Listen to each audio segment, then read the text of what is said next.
Le smartphone, ça stresse, et surtout quand on attend, paraît-il, trop longtemps en regardant l'écran de son smartphone. C'est le résultat d'une étude que vous avez épluchée. Et qu'est-ce qui nous stresse autant? On est à quelques jours du Mobile World Congress, donc c'est un sujet super important. Ah oui. Alors, c'est un chiffre que j'adore parce qu'il est à la fois minuscule et en même temps il est énorme. Une seule petite seconde d'attente sur un smartphone suffit à totalement nous stresser. Nous rendre fous. Ah oui. Voilà, donc moi j'en tire 2 enseignements. Un, d'abord, je ne suis plus la seule à angoisser devant une barre de chargement. Et 2, on est donc tous devenus totalement dingues et c'est maintenant donc neuroscientifique.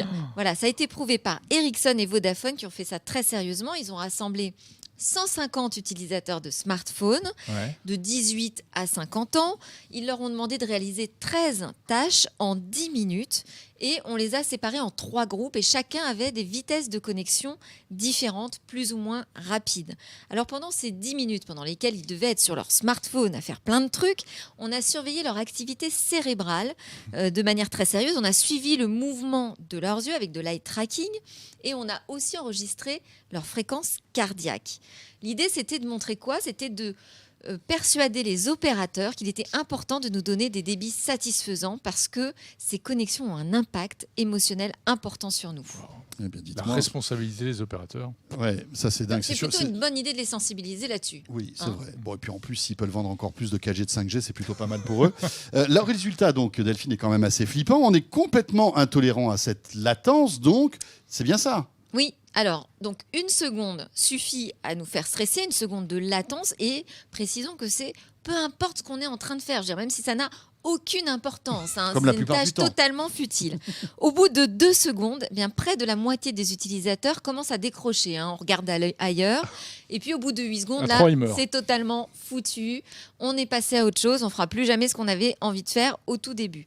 Le pire, alors c'est pas le pire, mais quand même ça m'a frappé.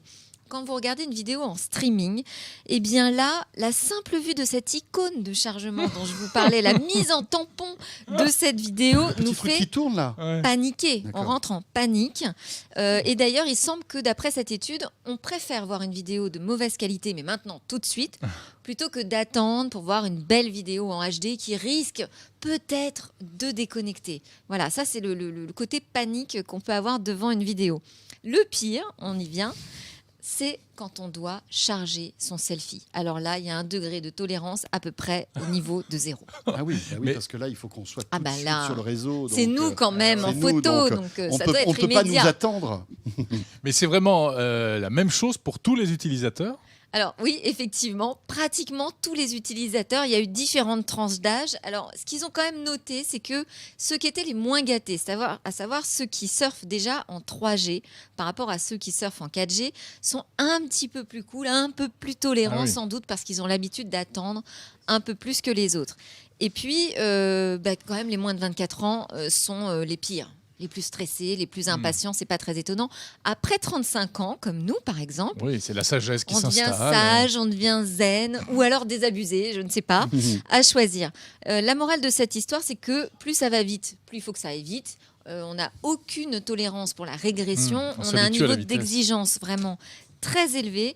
Et ce qui est intéressant aussi, c'est qu'ils ont montré des logos d'opérateurs avant et après chaque test. Et il y a eu une décote très importante quand le débit était bas. Donc ça a un impact. Voilà, c'est lié. Notre expérience, même si c'est une application qui plante, eh bien on en veut à notre opérateur. C'est QFD. Donc les opérateurs, faites attention maintenant. Merci beaucoup Delphine.